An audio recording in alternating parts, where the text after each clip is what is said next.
right, well, let's get started. Welcome to Carolina TESOL and our webinar on supporting SLIFE in the new year with Dr. Carol Salva. We're so glad you're here, so please add to the chat where you're from and your role in education. My name is Tamara Coburn, and I'm the Professional Development Coordinator for Carolina TESOL. Before we get started, let's handle some business. In a little bit, look in the chat for a link to confirm your attendance and to receive your certificate of participation for tonight's session. I will also share some links to join our Google Classroom so you can stay connected with professional development at Carolina TESOL. We're recording this meeting and you'll find that link in that Google Classroom under resources. If you're not already a member, please consider joining Carolina TESOL and I will add that link as well. Also, watch for more information on our Carolina TESOL 2025 conference, which, and Fred, this is where I told you we had some exciting news. We will be having a pre-conference session with Dr. Carol Salva. That pre-conference is November 4th, and the conference is November 5th through 7th. It's being held in Charlotte, North Carolina. Yes, it's a nice city that straddles the two states, so we're really looking forward to that conference this fall.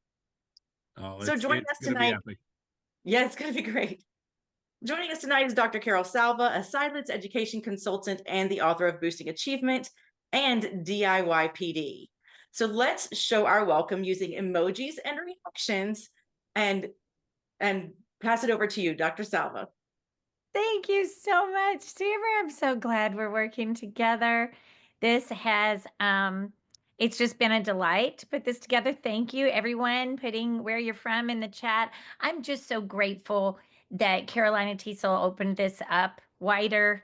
And so it's wonderful to see folks from New Jersey, from everywhere. I see you out there, Humble, Texas. I've got my Texas friends here. I'm just so happy to be here, and thank you. Thank you for having me. I am Dr. Carol Salva. I am part of the newcomer division for Sidelets Education. So you may know me and my team here. These are my esteemed colleagues. So hopefully you've worked with one of us or seen us on a webinar or somewhere out there. We do have a certain amount of slides, the key slides that I'm sharing today. Tamara will be adding that to the Google Classroom. But if you're just watching in replay, this is going to be on YouTube. And if you're watching it in replay, you can scan this QR code and we'll show it again at the end. It's just key slides.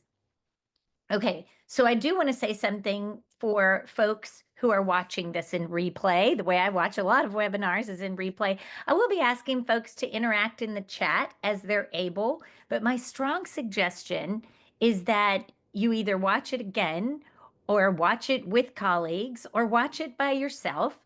But when we're putting things in the chat, I would offer that's the perfect time to stop and reflect.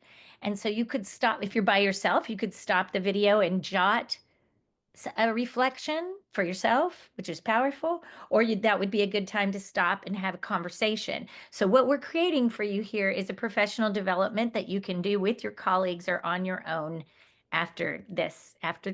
All right. So again, I'm super excited to be giving a full day pre-conference with our second edition of the Boosting Achievement Reaching Students with Limited or Interrupted Formal Education. We'll be doing that on November 4th. And I'm just very excited to be back in Carolina. That's one of the places I got my start a few years back when the first edition came out. So the Carolinas have just a really soft, strong place in my heart. And so join us if you can. Oh, I love the hearts. Thank you, Tamara. So join us if you can. All of this, for me personally, started when I began teaching new arrival students, and a big percentage of that class, it wasn't that I didn't have a background in second language acquisition and literacy. It was that a lot of students were coming that had interruptions in education. So it was more than just newcomers. And this group here was the first middle school group, and they taught me so much. So a lot of the content from that is in the first edition of the book. And I'm sharing some things today from the second edition of the book that'll be out next week. So what I do a lot now is come to districts and model in classrooms with teachers who have had our training. something like this that we're doing at the pre-conference. And Carolina TESOL has already hired me. I know we keep talking to Carolina folks because was created for you. I'll do a full day pre-conference, and folks that come to the pre-conference, you might have an opportunity for us to work together. We've already scheduled the dates. They've already hired me for the dates next school year. After that November date, I'll be coming back and working. This is actually an elementary example, recent secondary examples where I'm in high school classrooms and middle school classrooms. See the teachers behind me? They're the ones we're collaborating together, but we're also working with the students in the class and content classrooms to make sure that we're all reflecting, myself included, on what are the best ways to have these students included at grade level while they're gaining language, while they're gaining literacy, and what are the most powerful things to do for them. So this has been very meaningful work, and I'm really excited for folks who will come to the pre-conference that I'll get to work with some of you again after that, courtesy of Carolina TESOL. Okay, so what is this webinar, the focus? Here's the focus for what we're going to be doing. We are going to reflect on ways to support SLIFE according to current research. So when I say reflect, I mean like think about and consider. It's not that they're going to be brand new. I mean, I am going to go over what the most recent research is telling us on how to support students with limited or interrupted formal education. But we're often going, well, yeah, I do that. Okay, well, maybe we want to do more of that or focus on that or make sure that we're intentional. Because just like I told you before, it wasn't that I hadn't taught newcomers before. It's that teaching is heavy and there's a lot going on. And we should probably reflect every once in a while. We don't have the luxury of that, but we do today. Today, we have an opportunity to stop and reflect on what's going to give us the biggest bang for the buck. So when I say SLIFE, I am talking, we're going to be talking about newcomers in general, but specifically our students who have missed formal education. So they have limited or interrupted formal education. And when I say current research, I'm talking about my research. I just within the last few years, I focused my career on this demographic. And so I drew on current research of others. And that's not just how they acquire English. We're talking about literacy and language and motivation and their affective needs.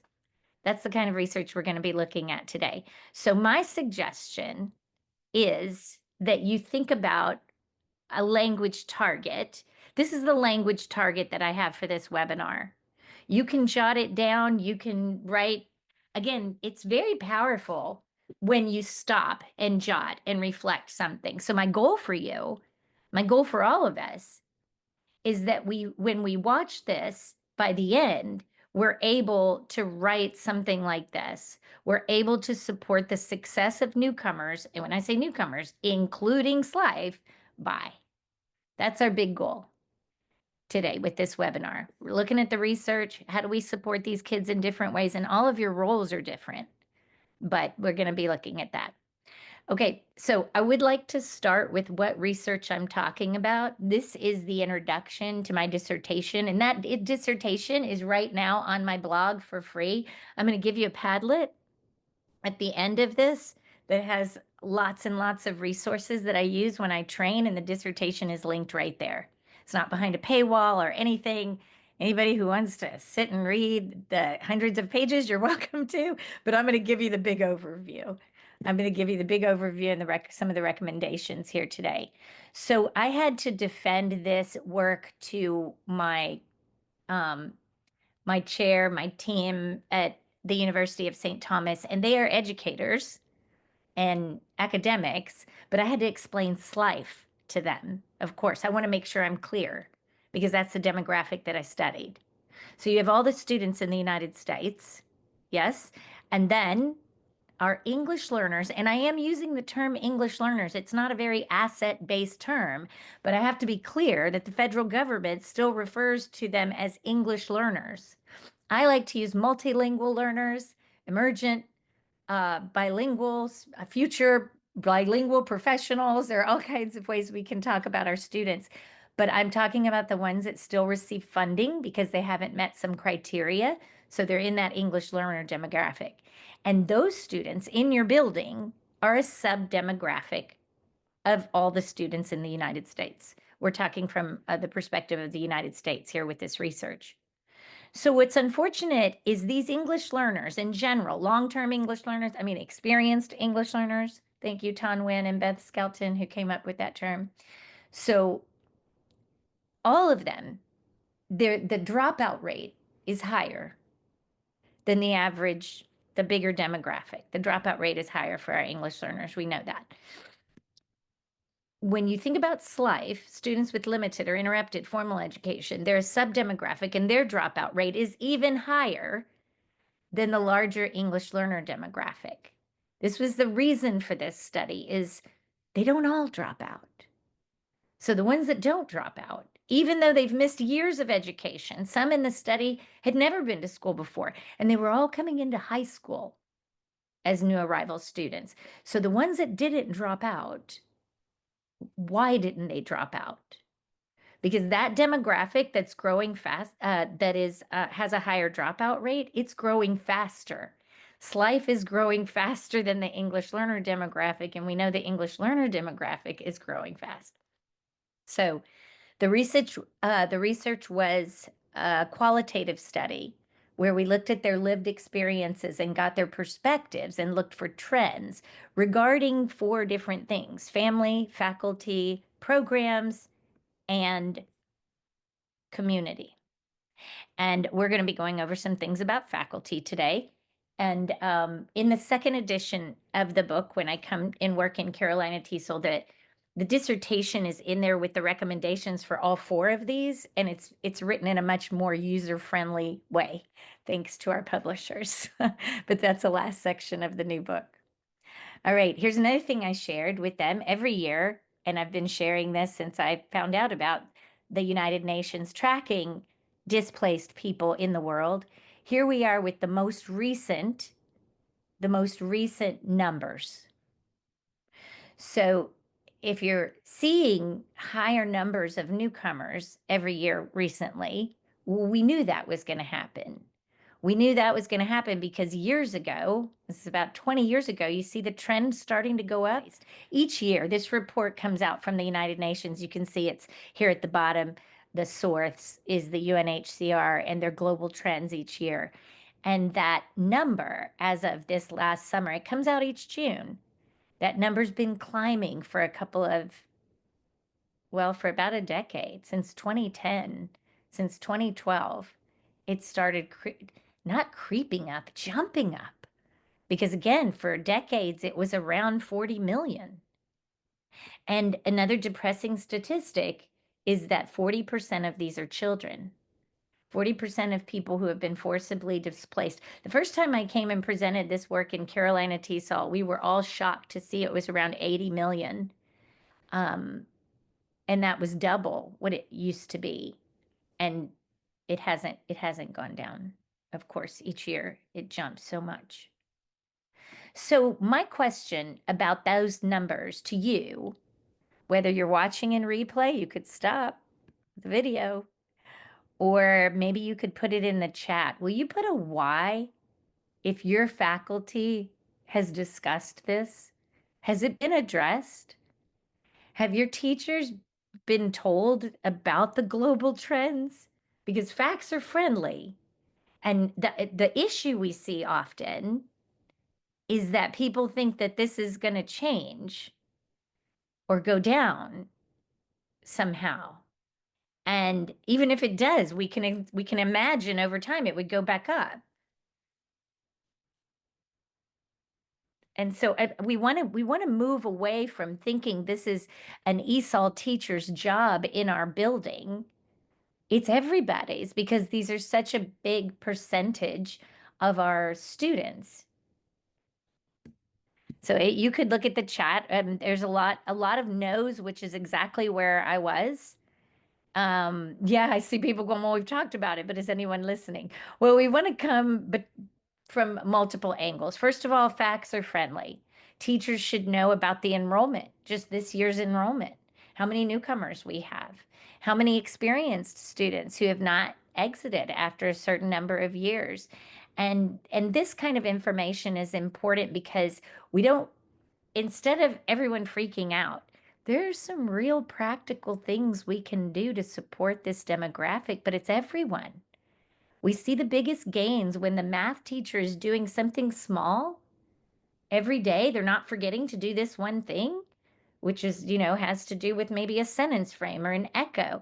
And on the other side of the building, someone's working with these students, making sure they know why, making sure they know if they see their math teacher track some print. So the left hand knows what the right hand is doing. It's a whole school effort. And our content teachers don't have to stop the way they're teaching. We offer them a few practical things to do, and then we work with the students themselves to know what they're getting out of it. Everybody's getting something different out of it when you give them these low stress opportunities to engage in content. But it has to start with a conversation where we all realize this is just the trends and the way the world is going. So you could stop and reflect on that. And by the end of this webinar, we'll have some ideas of some practical things we can do to meet that. So here's a question that I get and I've gotten often is, I have a student sitting in my 5th grade classroom, or I have a student sitting in my 9th grade classroom, and they are pre-literate. They're not yet literate. Remember I told you I kind of freaked out when I got so many students who were new to literacy? I was saying the same thing. What can they learn? What can I teach them? We're doing author's purpose, or we're doing mitosis, or we're doing something at grade level. And what can I share with these students? So that's what this is going to answer today. First of all, let's just take a moment. I would offer you, if this is what the board looks like, there might be people in here with this as your heritage language, or you have some background for this language. But if you don't, what do you feel like you can learn here today, right now? If it's just on my board, or if I'm just talking and I'm not really using anything that would help you comprehend. How are you feeling? How are you feeling as the learner? How would you feel? Would you just put in the chat one word? If you're the student, I mean, we've already got people putting in the chat: overwhelmed, lost, confused, demotivated, scared, overwhelmed, anxious. Oh, my friend, Dr. Furlong, thank you for being here. I don't know, maybe your personality, I just want to keep saying hi to everybody. I see so many friends. Um, I, even if you're the personality this is a challenge and I would like it. Well, we're not worried about that, child. We're worried about the average, not even the average, the overwhelming majority of educated professionals like us would have a negative feeling about it. So those are the things. If you're watching in replay, the chat says confused, confused, confused, anxious, shut down, overwhelmed. Agreed. But let's say I saw you in the hall. Let's erase, erase, erase, erase. Now let's say that you're a student, elementary, middle, or high school, but you're walking through the hall and I wave at you and I say Shin Chow. Whenever I see you, I just say Shin Chow. Pleasant tone, Shin Chow, every day, whenever I see you. And then when you walk in my classroom, I don't wait for the lesson to start. I am pantomiming everything. I'm just getting in the habit. Remember, we said we were going to tell our content teachers to do some practical things. Pantomime and tap to teach everything. Just tap everything: a sentence starter, an image, an anchor chart. We're going to be writing with this book. We're going to be writing with the pen. So you're just pantomiming things. You still don't understand the language, but it looks like we're supposed to get that book, right? Then, again, there may be an anchor chart when I'm teaching. And so if there's any visuals in the room, I'm tapping them as I talk about them. I'm tapping these words, chatlan, chatlong, chatki, every time I say it. And I say it a lot because this is my academic vocabulary. I'm just getting into the habit of tapping it. Even if, like I've seen lately in a lot of schools where it's just printed on pieces of paper, but it's the visual with the vocabulary, and then that goes up as a vocabulary wall because this is what we're teaching about in science. So let's be clear. I'm not asking if you have learned any Vietnamese in this moment or if you have the science in your background. I'm asking if you feel better. Would you put a Y in the chat if the second version helped you feel better? And that's where we have to start. That's where we have to start. I'm sorry, that's never going to change no matter how many books we write about this, no matter how much research we do. The way you said you felt before, anxious, overwhelmed, confused, you won't have a lot of learning get through. I'm going to show you some practical things, but they're for nothing if you feel anxious, overwhelmed, confused, you don't belong here, you don't have any hope that you can learn anything. Could you could you add just something to the chat? Something that helped me the second time was because it's the exact same words. It's the exact same words. The first time and the second time. So what helped you? Because the second time you see, people are saying it was more accessible, more relatable. I feel better. I feel better. So what helped you the second time? Being seen. Oh my gosh, Dr. Furlong, just feeling like you're seen. Visual cues, pictures. Now I tell you, I see these vocabulary walls. It's not just a vocabulary. And it's not just the image, it's the image with the vocabulary, solids, liquids, and gases as the words up there. But the entire class gets a boost in achievement of that, right? So being seen by the teacher, the visuals, the clear images, and remember, I'm gesturing. You don't solids, liquids, gases, pointing, telling you we're going to be writing, holding up the book. Visuals and gestures are, we just need the habit of them. And we need empathy, not sympathy, empathy to remember to do it. And then the more we remember to do that, the more it becomes a habit. But look what a huge difference it made for you. So if you're watching this in replay, I would stop and jot to yourself, either yourself, how am I going to make this a habit? You can ask the kids, remind me to speak with my hands. Remind me that we need to put words on the wall with the pictures of what we're studying. Or you can talk with your colleagues. How can we help our teachers who work so hard? How can we help the math teacher get some of those words up there if they don't have perimeter with an image around it? It's important. And it starts that way. You know, what you guys are talking about how you feel, this is not new to our field. Stephen Krashen's affective filter hypothesis, a lot of people in this Zoom know a lot about it. Even if you don't, I guarantee if I ask you, what do you know about it? Please jot something in the chat. It's okay if you don't know because maybe that hasn't been part of your education. But because other people around you do know, we can listen to them. I don't have to tell you about it. Let's see what people might be putting in the chat. What is something that someone, if you know anything about Stephen Krashen's affective filter hypothesis, would you add to the chat what you know about it?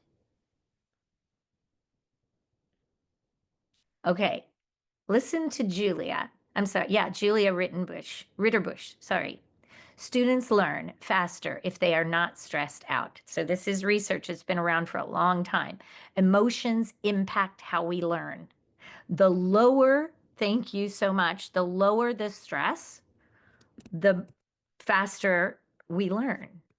And what he tells us is it is a filter. Learning doesn't get through. Learning doesn't get through very easily if you have a high, what he calls an affective filter. That is, think about it. Think about how stressed out you might be when you were saying before how you felt. And if that's the case, how much math are you going to be able to catch? Maybe, maybe there are things that you would be able to catch. I mean, there would always be things that you could catch, like the image that I showed before. When I lowered your affective filter, you were able to make a connection. Maybe you've never been in a science classroom before, but you've seen water, you've seen steam.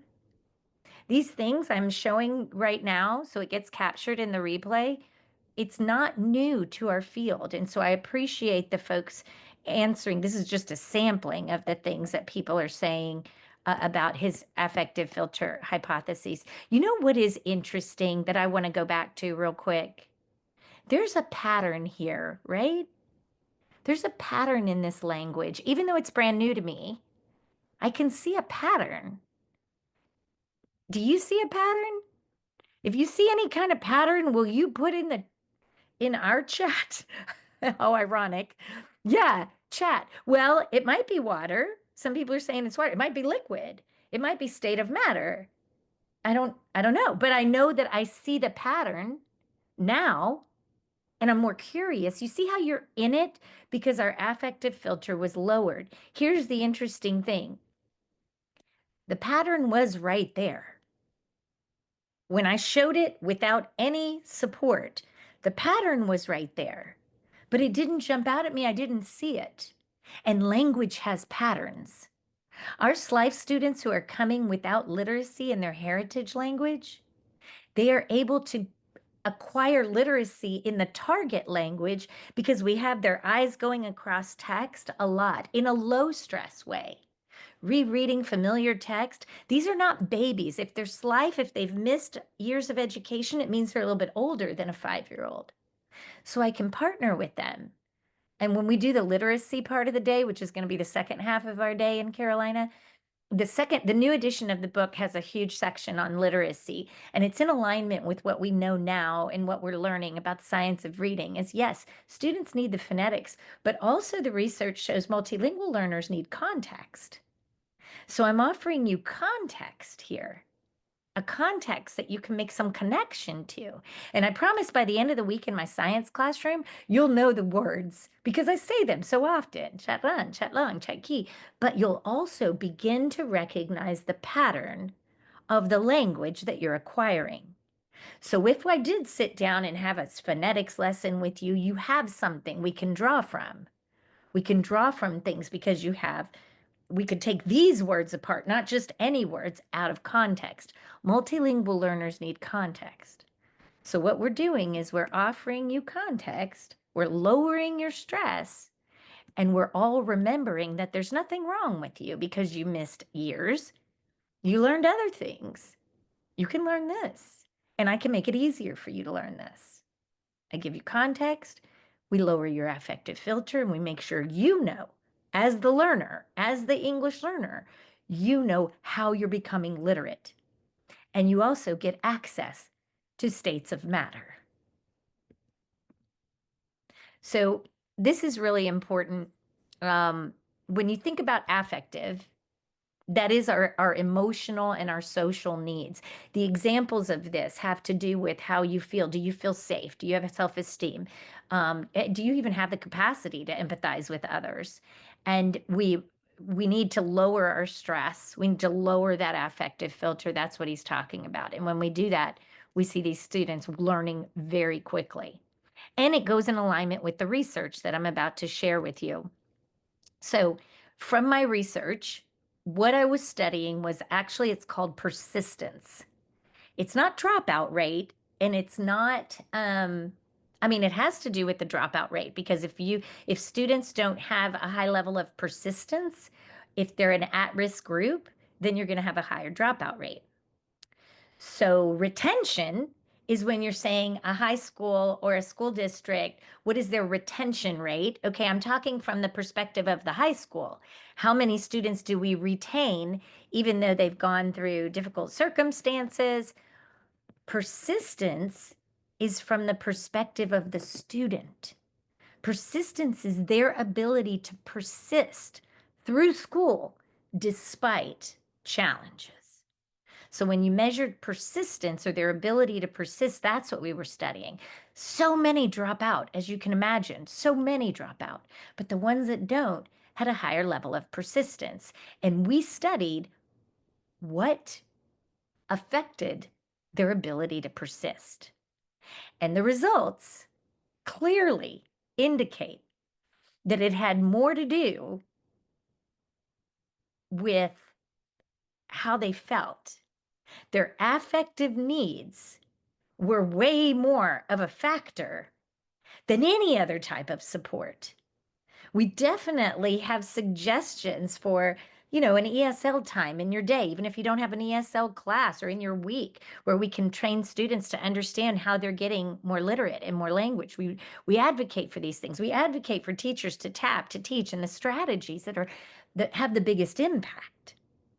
But the students themselves said that the reason that they pushed through and things got easier and easier every year, they would every year, but you have to keep coming, had to do with how we made them feel. So let's look at that. I told you I was going to focus primarily on the findings for faculty. We definitely have what program leaders did, what kind of programs.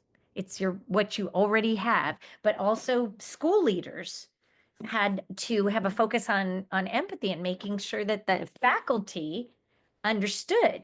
Like we said at the beginning, are they even aware? So there are other suggestions for school systems, for program leaders, for community, for parents, but these are the ones that had to do with teachers specifically.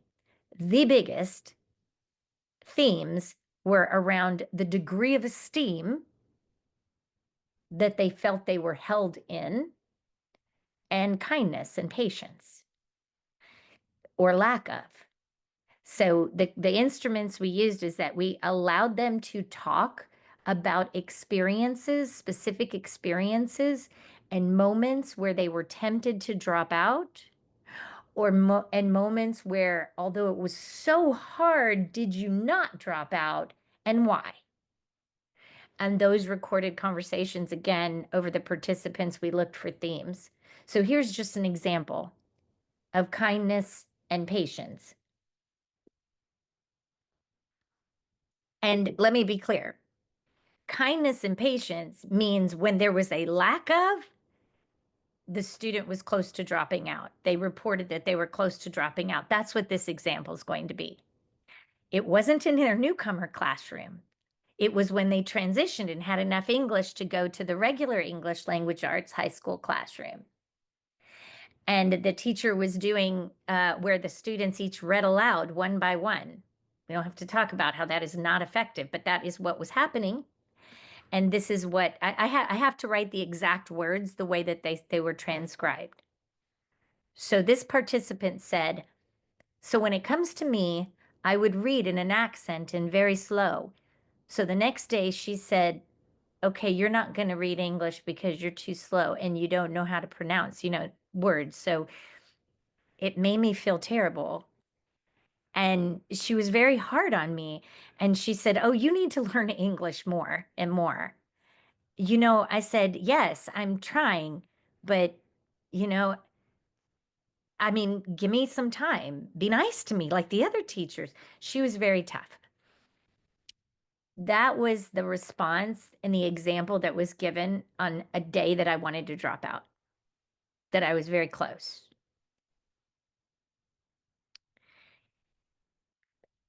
Here's an example. It's just the opposite, right? Here's an example um, of being held in high regard. So being held in high esteem, you either build your self-esteem and you have high self-esteem, or you might have low self-esteem, like I did when I was in high school. But what we do, how people view us, is them holding us in high esteem or holding us in high regard. So here is an example from another participant, participant 4. This was from a participant that said her first year, she cried the entire year. She cried every time she was in school. She just cried and cried, and she wasn't at a dropout age. But the second year, She said, and then the teacher made me the leader of that group. And I felt good being the leader and helping the other students who were just coming here. Remember, that's her answer to when did you realize you could push through this? You could do it. Another participant said, when I got to her office, this is about a counselor actually. When I got to her office and she would say, "Oh, what are you going to be in the future?" And I was like, "Oh, I want to be a pilot." And she said, "I see you as a pilot right now." You know, it's just little words. It's little words like that. And that supported me so much. Can you imagine just someone saying, "I see that. I see that." Now, she was responsible for telling him, "This is how long you have to go to school for this, and this is how long, and if you don't graduate on time, here's our partners, and this and that." But she's still telling him, "I can see you in the air. I can see you in that plane." He didn't become a pilot. He became a nurse, but he kept coming. He kept coming. That's what we need. That's what we need. We need them to have the right mindset to look. There are a lot of challenges these kids are facing, particularly right now. There's a lot of uncertainty for a lot of our families. Our primary goal, one of our primary goals, should be helping them look at the long game. No matter what happens, it's part of a journey and there may be setbacks, but I can see you being what you want to be because I can show you people in the world that have had these challenges and have overcome them. Our job is to help them look forward. So here's another suggested activity. You could stop this video. You could write ways that your campus holds students in high regard. I'm going to give you some examples, but I would list what are we doing that makes our most marginalized students feel like we want them here and we feel fortunate that they're here. It would have a bigger effect than a lot of things that we're doing. And we have high schools we've been working with for a couple of years that have seen their dropout rates go down specifically for this demographic, doing this kind of thing. All right. So here are some suggestions of how you might hold a student with limited or interrupted formal education in high regard. Assign ambassadors. I have a whole podcast where Garland ISD has an ambassador at every campus, at every high school and middle school. And it might be a front desk person, and it's anybody who wants somebody who wants that job. And really, it's just the kids go to them when they don't know who to go to. And that person isn't the person. They just say, "I'll find out for you." They have a whole program on how to do that. And we have those on my podcast and on my blog, and I'll make sure that you have the links to the blog. Look for ambassadors in the 122 episodes we have. Make sure you're partnering with them in their learning. It holds a kid in more, it holds a person in high regard to go, "You know what? You're not little, so I'm going to show you how people become more fluent in an easy way, not about comprehension, about fluency." And I do have shows about that also, but partner with them. You don't have to have more minutes a day with them. You have to have the right message so that they know what to be doing when they're watching YouTube, when they're walking around, what they should be noticing. Student panels. Student panels for staff professional development. Pam Broussard and Larry Ferlazzo both do this and have done shows and done articles about this, where in their schools, they have second or third year students at the beginning of the school year talk to the staff. And without mentioning any names, they just say, "Here are some things our teachers did that really helped when we were brand new. Here's some simple things, gestures, visuals, pointing." We had our school newspaper and our yearbook interview our students before they were completely literate. But you could absolutely be interviewed. They gave us the questions ahead of time. They did a whole spread of our international students. There are people in your community right now down the street from your school. They own restaurants, they own convenience stores, they own hair salons. They're invested in your students, they're invested in their community. So we were always, every 6 weeks, having a guest speaker. And often they were immigrants or came from immigrant families. And it gives the message to the students that they're important. Everybody wins. It's not that they want to become a hairdresser. It's that they get to ask questions about how do you own a business and how did you come to the country and how did you learn English and different things like that. So I would look at your student council. We also have seen advisory teams that are advisories to the principal and the assistant principal and the interventionists. These are students that are gathered, they're just offered. And you're like, are there any newcomers? Are there any second year kids on our student council? Well, it's their school. It's their school. They should at least be invited. These are powerful things. Focus on low stress. Don't forget, focus on low stress. So we want to get to know them as well as much as we can. Give them opportunities to shine. That girl that said she was put as the ambassador in the newcomer classroom to just because she'd been here months now, and now she could be the leader of something. And all of our trainings and the ones you're doing should be focused on ways for including SLIFE, inclusion while they're gaining language, while they're gaining literacy. Maybe they've never been in a science classroom before, but that lesson in Vietnamese would at least give them background for the concept. It's just inclusion because every day they know more English and every day they have more literacy. And they say summer school and tutorials become so important because you can focus on one subject. But if no one gave them access, it's so much harder. So here's something that I've been sharing from day one. If you don't know how to include these students, just offering them opportunities to be among other kind students, they don't have to have their same language, offering gestures and visuals, helping them get the bigger picture. And then if you want to know what they know, they can do these things. I had to challenge myself. Okay, they can't tell me the author's purpose in a short response written, but they could stack all the fiction books in one place and stack all the nonfiction books in another place and tell me. A student teacher shared that with me. Of course, they can compare and contrast things. They were moving things around. They're pointing, they're acting out, they're gesturing.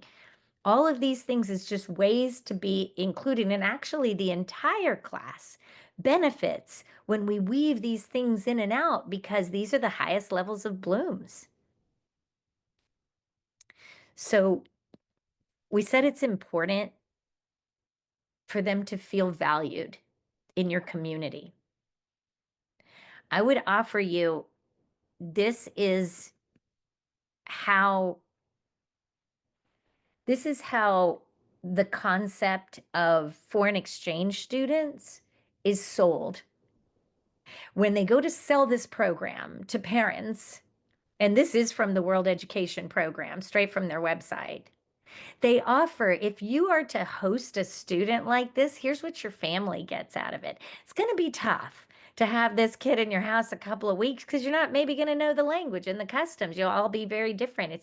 But it's a productive struggle. And your children and your family, this is from a selfish perspective, your children and your family would gain an acceptance and understanding of different cultural and community perspectives. They would get an awareness of alternative, different approaches to learning. They'll get problem-solving skills and become more analytical. You would get an enhanced interest in global issues and a broader general knowledge. And this last bullet, what does your community get? What do your Native kids get? Prospective employers in almost every field want people who have worked with other cultures and worked with people who have different languages. That's universities and employers. So we want to be grateful because we don't have to sign up for foreign exchange programs. These kids are here. They're here. And if we don't believe it, it's hard to really be inclusive. We have to believe it. We have to remind ourselves of these things. And remember, we're going to talk to our staff about the rising numbers. But here's the other side of that. Here's how we benefit. Everybody's mindset needs a shot in the arm. Mine did. Okay, so we are going to talk briefly about the literacy issue because it's important. It's important that somebody in your building is responsible for tracking how this person is becoming more literate in English, whether they have heritage literacy or not. And we have ways to track it in very simple ways before it even shows up on WIDA or TELPAS or ELPA. We have ways to show students you're getting more high frequency words, you're getting more background for the phonetics, you're getting more stuff. You have to show them growth because without that, that motivation, research shows if you don't see your growth, you might not recognize that you're growing, and that leads to less motivation, demotivated. Okay, so first, let's pretend like you have four newcomers sitting in front of you at a table. Let's just pretend. You know, you're not the math or science teacher. You are the person that is going to help these kids become more literate. Your job is fluency, more fluently listening, speaking, reading, and writing. So you've got four kids, and here is how different, even though let's say they're all brand new. Let's say they're brand new today. So they got tested, they have brand new to the English language. The first one is literate, and it might be Italian or Spanish or Swahili. It looks a lot like English. It shares a lot of common traits, the alphabet, the direction, some of the sounds. The kid sitting next to them, let's say they're also from Honduras or Mexico or somewhere, and it's also Spanish, but they're not yet literate. See how different their background knowledge is when they're trying to get the language in print of their new language? Now, the third one, that child's literate, but their language doesn't share a lot of common traits with English. Goes in the other direction, maybe. Maybe the symbols, they are nothing like our symbols. And the fourth child, all four of them are sitting there, all sound exactly the same to me. But the fourth one is not literate. And even if they were literate, the language doesn't share a lot of common traits with English. This is the one I lose sleep over at night. We can leverage things for every one of these. We can leverage things for every one of these students. There are things to be leveraged. And sometimes we think about this child and how are we going to leverage? So for the first and the third one, you can leverage the fact that they're literate. Research shows if you are literate, even if your heritage language is not similar to English, you are going to make faster growth because you're already wired for literacy. You already know concepts of print and things.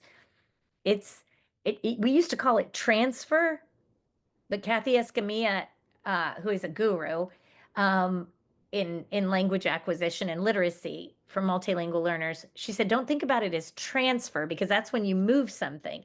Think about it more like your cell phone, your laptop, and your iPad. You're not transferring all the information from one to the other. You're syncing them up. You're syncing up what you know here and what you know here and what you know here.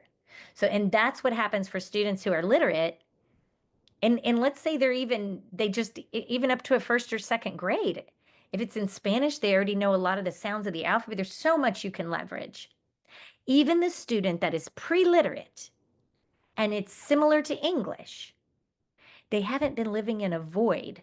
So let's say it was Mexico. They're walking up to bathrooms that say baños. They're walking up, at a stop sign, it says alto. They have environmental print in a language that is similar to our language. So we can't think that they have nothing. So let's talk about this fourth child real quick. The one, it doesn't share common traits with English. Okay, I'm just going to skip over a lot of the training that we do and go straight to what can we leverage for that child, because we've learned a lot.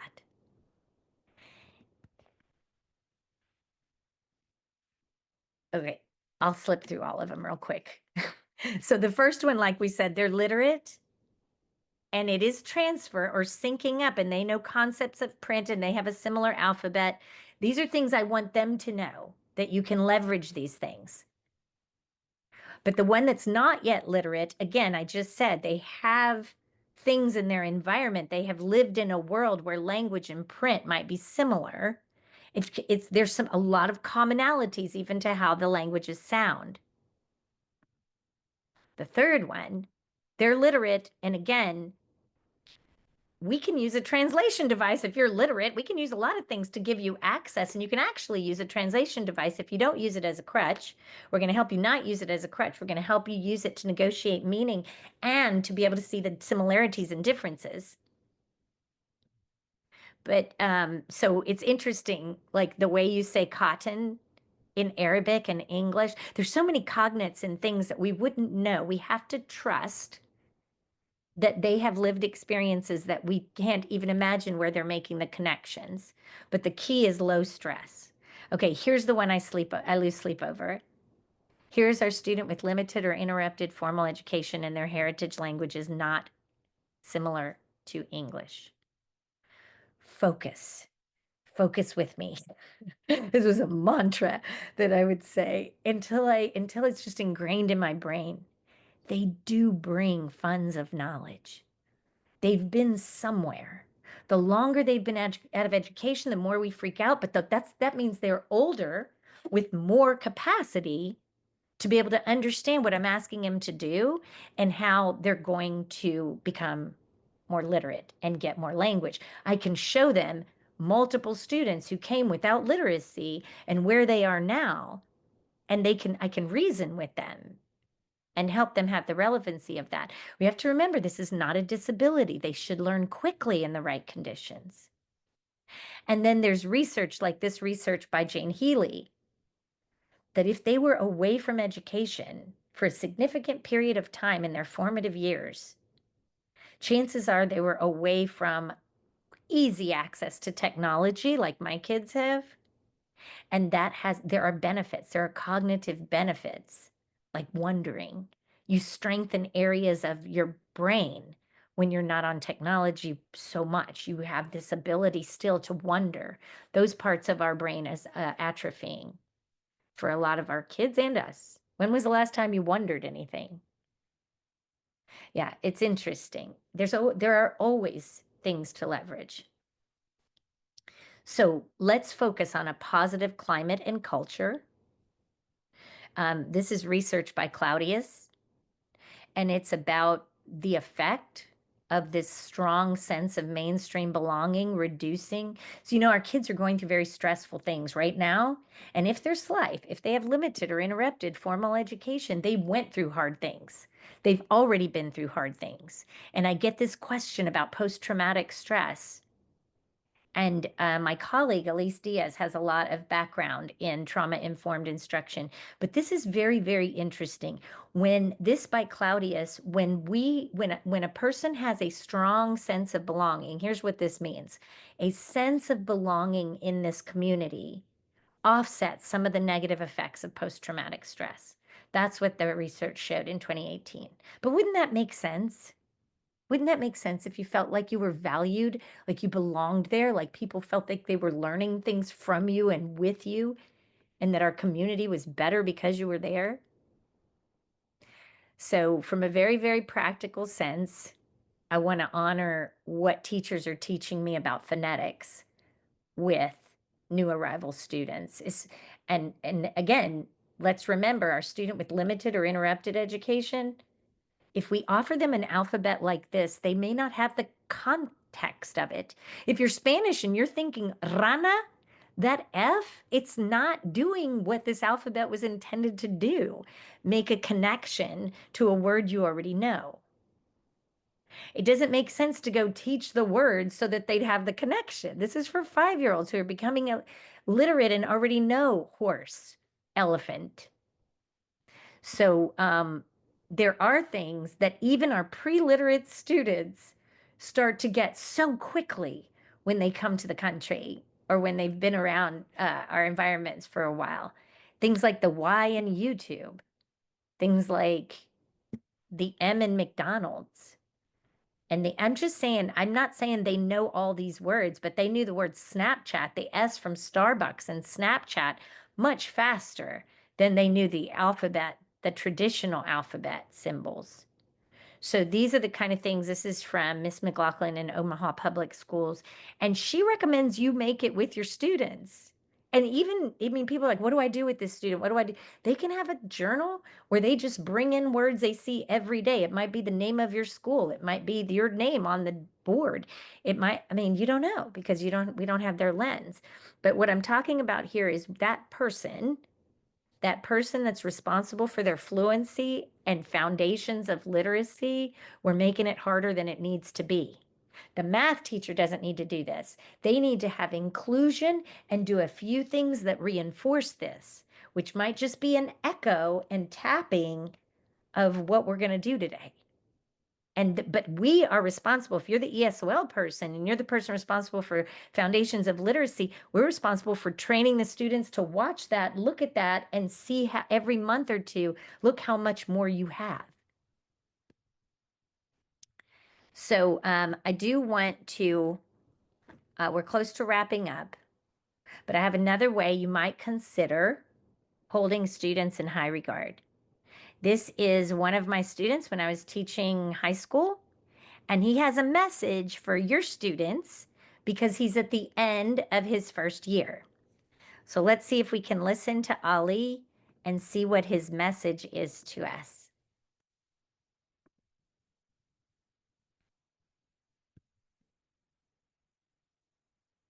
Hi, I'm Ali. I'm 16 years old. I've been learning English for almost 1 year. Something that has helped me is talking to English speakers and get a new, get a really good friend that speaks your language and English, and tell them to like write 5 words every day for you and memorize it and practice it with him in a complete sentences. And what I want to say, guys, for you, y'all are great. Good luck and work very hard, very, very hard. You know what else? Tell him, Ali, that, I mean, if you want to tell him about how you missed a little bit of school, Yeah, not a little bit. I missed 5 years of school. 5 years. But how are you doing now? Doing great, I guess. Yeah, I'm doing great. Because you just have to want to, and you can do great. Yeah.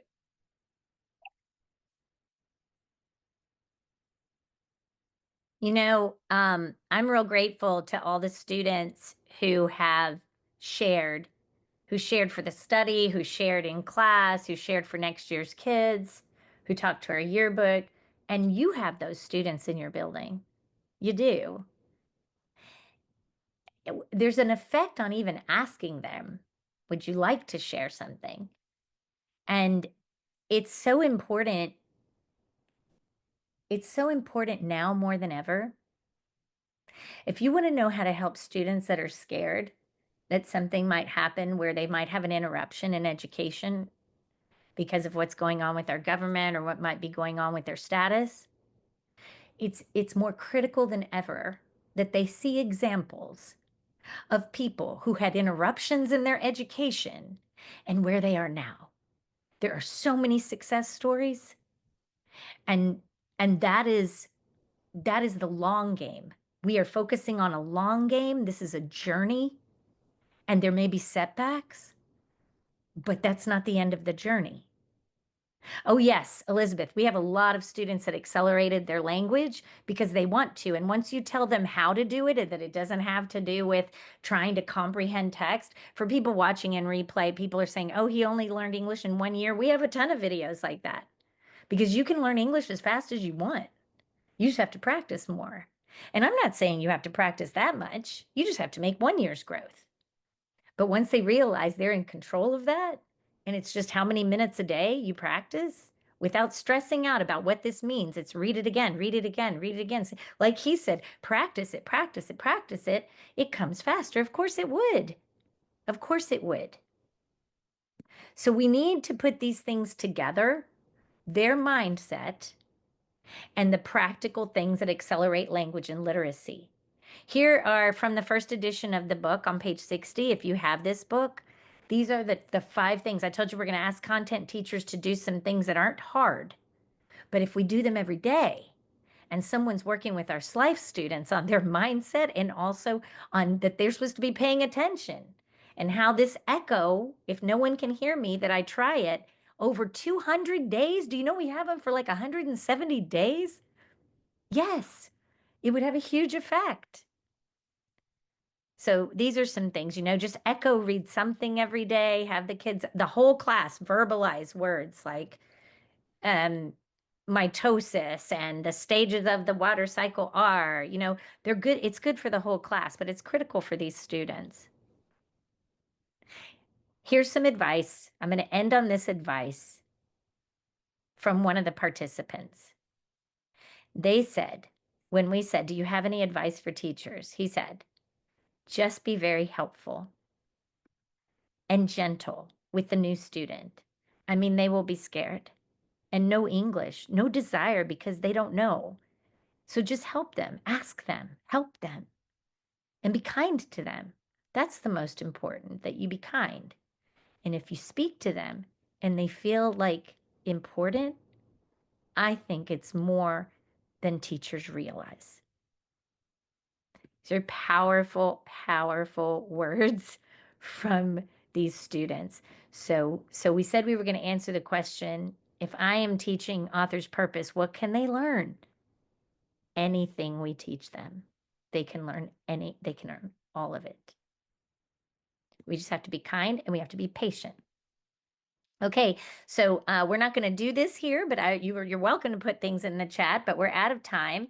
So I would ask you to go ahead and reflect on what are the things that you're able to do to support these newcomers, including our SLIFE students.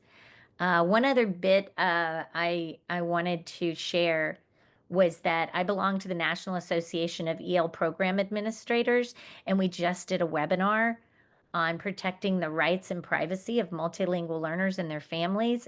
And here is the link for that. It's still available in replay, and it has a lot of practical things that schools can and should be doing right now to support their families. So I want to make sure you have that link. Here is the link for the Padlet, and it has quite a bit of, put it in the chat also. Please reach out to me if I can help you with anything. You guys are my heroes. You are. It's in the chat, but it's also here for people watching in replay.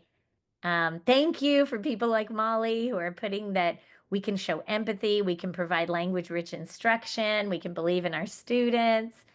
These are all the things, and just like these participants said, it's more than what we maybe realize. And yeah, empathy, not pity, 100%. Okay, thank you all so much. I'm just going to go ahead and stop the recording, but I want to thank Carolina TESOL again so much for letting me share. And thank you. Here's the slides again, one more time. Here's a short link to the slides. I'll put that in the chat and it's here on the screen. Thank you. Thank you for all the kind words in the chat. You guys are the ones doing the hard work. So that's why you're my heroes. I tried to put the link in the chat. We love you too, Fred. We love you too. Okay, I'm going to stop recording and say thank you to everyone. And I'm available